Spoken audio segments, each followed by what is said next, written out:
Alô, tudo bem? Estou gravando ao contrário, porque acho que nem o meu celular quer me ver mais, porque quando eu gravo virando com a câmera para frente, o som sai péssimo, sai cheio de ruídos, e quando eu gravo assim, o som sai super melhor. Então, vou mostrar rapidamente, aqui estou eu, tudo bem?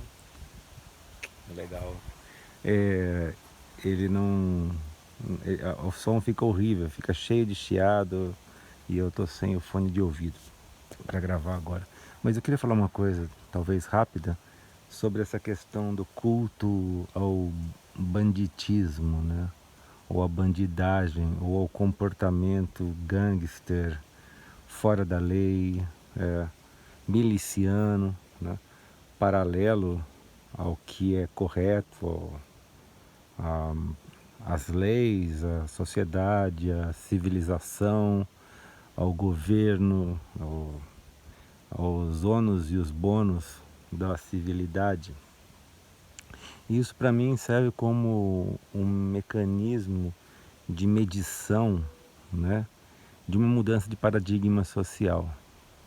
Então, quando nós chegamos ao ponto assim de que ah, o comportamento fora da, da legislação, fora da lei é hipervalorizado, e isso é feito até em filmes, em música, né? A gente vê aí até na sociedade as pessoas se disfarçando, é quase que uma carnavalização do gangster, né? Esse excesso de tatuagens que não significam nada. Você pergunta para a pessoa por que ela fez a tatuagem, ela nem sabe dizer direito. E a tatuagem sempre foi relacionada a algo contra a civilidade, né? Contra a lei, né? Isso é comum, por exemplo, em gangues, né? Então a pessoa faz uma tatuagem porque aquilo significa que ela pertence a uma milícia, né? Que ela pertence a uma gangue, mas assim a população como um todo, né? Que já não é de hoje, tem muitas décadas, passou a fazer diversas tatuagens, e isso para mim é um clamor na direção contrária à, à organização social civilizatória, né, contra esse processo de existir de fato leis e legislação e uma ordem social. Isso também para mim representa uma frustração social com relação a,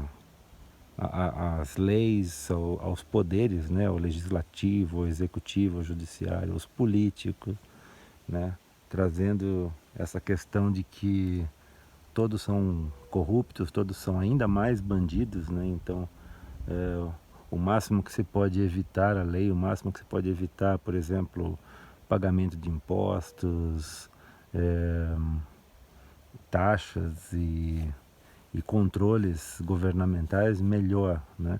E aí também está associada a questão da liberdade de expressão. Então, a liberdade de expressão vem como um clamor contra o controle governamental. E eu não estou dizendo que eu sou a favor nem contra uma coisa ou outra, estou fazendo só aqui uma análise do momento histórico, né, que nós estamos vivendo aqui nesse final de primeiro quarto do século XXI, né?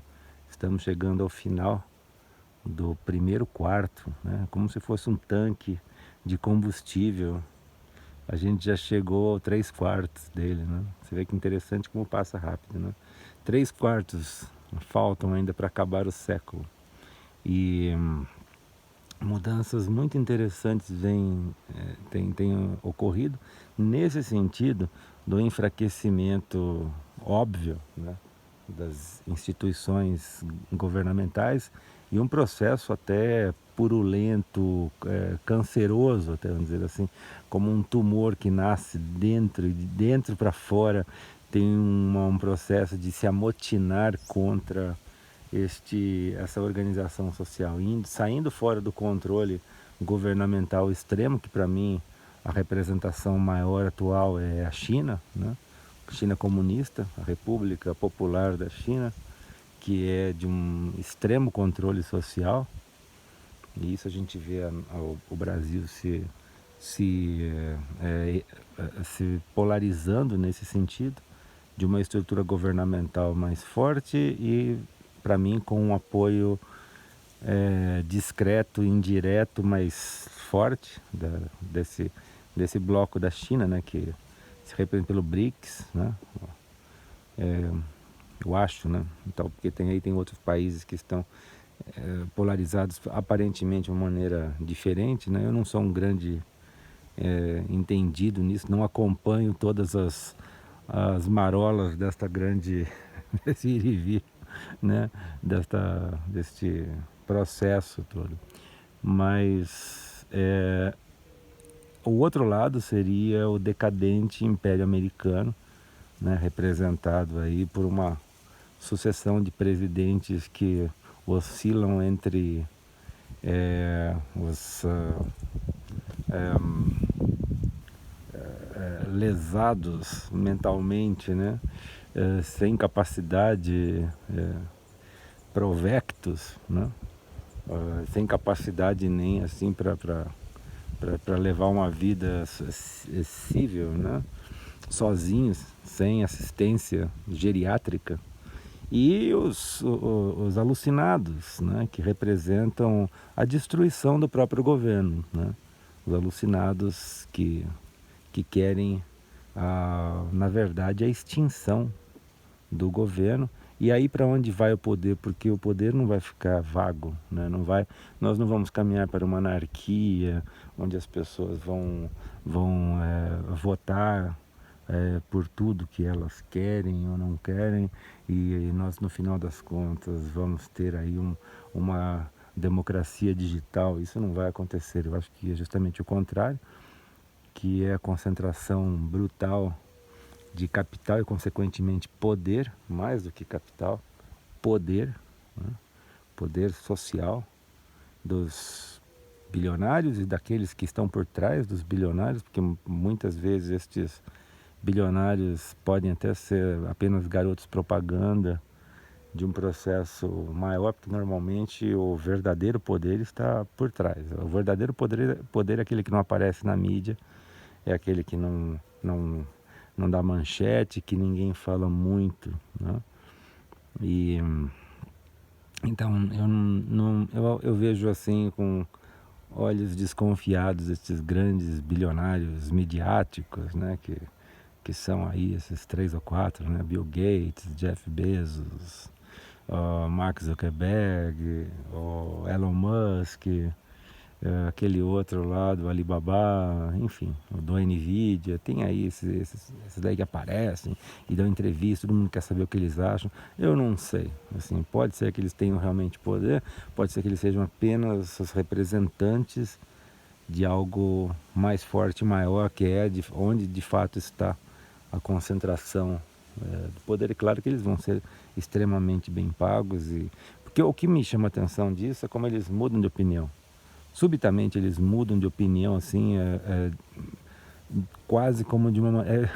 Eu falava, tem um amigo, eu sou solteiro, mas tem um amigo que é casado, e ele tem uma ideologia, uma coisa, subitamente muda a ideologia ou uma decisão, é porque a mulher, porque a esposa interferiu, falou alguma coisa, fez com que ele mudasse completamente. Isso, assim, em macro escala, a gente vê também com esses aparentes donos das big corporações, que eu, sinceramente, eu desconfio muito que eles de fato detenham todo este poder, porque é muito, muito, muito, muito difícil deter o poder no momento de crescimento de uma ideia, né? Alguém começa um processo, uma empresa, e eu vi isso acontecendo no Vale do Silício, né?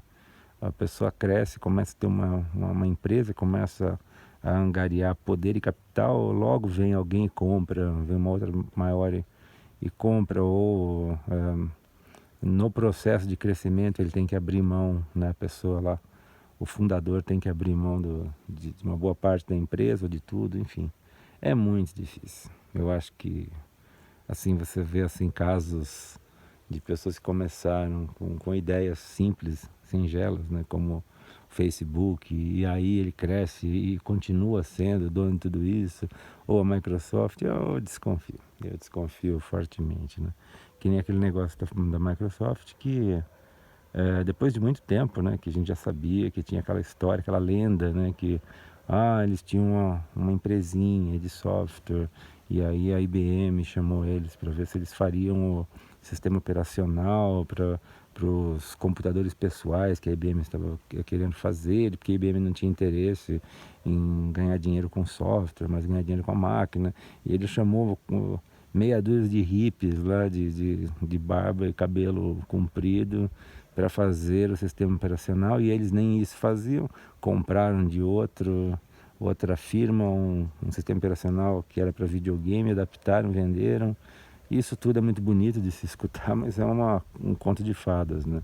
A verdade, isso está na Wikipédia, inclusive, vocês podem ver lá da mãe do Bill Gates, que era uma das diretoras da IBM, né? E aí a coisa começa a ficar um pouco mais sã, um pouco mais, começa a fazer mais sentido de que ele teve essa oportunidade absurda, porque ele já tinha um grau de conexão parental aí com diretores da IBM e muito mais do que isso que a gente não sabe, né? Como a coisa vai indo. E tem um cara que parece, inclusive o Jesse Pinkman, né, do Breaking Bad, chama Gary, tem um canal chama Gary Economics ou Gary Economy, e ele ficou muito rico, comprando e vendendo ações, e aí ele dá conselhos sobre economia. E um dos últimos vídeos que eu vi dele, que alguém perguntou como ficar rico, ele fala, não tem como, se você não nasceu rico, hoje em dia a coisa fechou, ela solidificou, amalgamou, no sentido de que é muito, claro que vão existir oportunidades, né? E oportunidades terríveis, né? Como fazer um acordo com o demônio, né? Que a pessoa que vai entrar nessa vai também se comprometer até o final, vai vender a alma, né, para esse processo. Mas no geral isso já está restrito a uma classe dominante que é naquele contexto que oportunidades de fato vão acontecer, né? Por exemplo, um negócio bem simples, né, que é muito menor do que isso, mas uma vez eu conversei bastante com uma gerente de banco e ela disse que existem empréstimos do banco e que ela utilizou isso, porque ela tem essa informação. De tempos em tempos, o banco cobra menos, bem menos da, desse empréstimo. Só que a gente não fica sabendo disso. Mas ela, como gerente, fica sabendo. Então, o que ela fez? Ela pega um capital, sabendo, e ainda por cima, sabendo aquilo, se é fidedigno ou não, como funciona, quais são todas as condições que eles não falam pra gente, os prós e contras, o que você está arriscando, o que você não está. Ela pega um capital X, um décimo desse capital ela usa para fazer esse empréstimo a um valor mais baixo do que compensa, compra uma propriedade, seja um apartamento, alguma coisa, depois vai pagando com o próprio aluguel daquela propriedade. Ou seja, é um exemplo super simples, mas que pelo fato dela ter essa informação privilegiada, e ela naquele momento quis compartilhar brevemente comigo, e eu também não sei qual era a intenção, se ela queria com isso de fato me ajudar, ou estava querendo vender mais um produto, provavelmente segunda opção. Mas o fato é que quando você não tem a informação, essa informação que não é publicada, que é mais sigilosa, a chance de você dar certo é mínima, é zero praticamente, né? E é isso que esse Gary quis dizer, no fato. Se você não é rico, você não vai ficar rico. Você tem que estar dentro dessa elite, né? Dentro desse círculo. E os que estão dentro desse círculo venderam a alma para estarem lá, né? Não é uma coisa de você simplesmente se aproximar e pelos seus belos olhos eles vão entregar os detalhes, né? Enfim, é só um parênteses, né? Então no final das contas, que é o tema do que eu estou falando aqui, esse culto ao miliciano, que a gente vê em músicas, que a gente vê em pessoal todo tatuado, cheio e atitude, uma coisa mais rude, né, uma coisa assim, as roupas, o estilo de falar, gestos e tal, que é um culto, né, ao fora da lei. Para mim é um termômetro social para essa mudança que está acontecendo a passos largos de concentração de, de capital privado, destruição do governo, destruição de leis, de estatutos, de políticas sociais, políticas públicas, destituição de formas de trabalho compensatórias e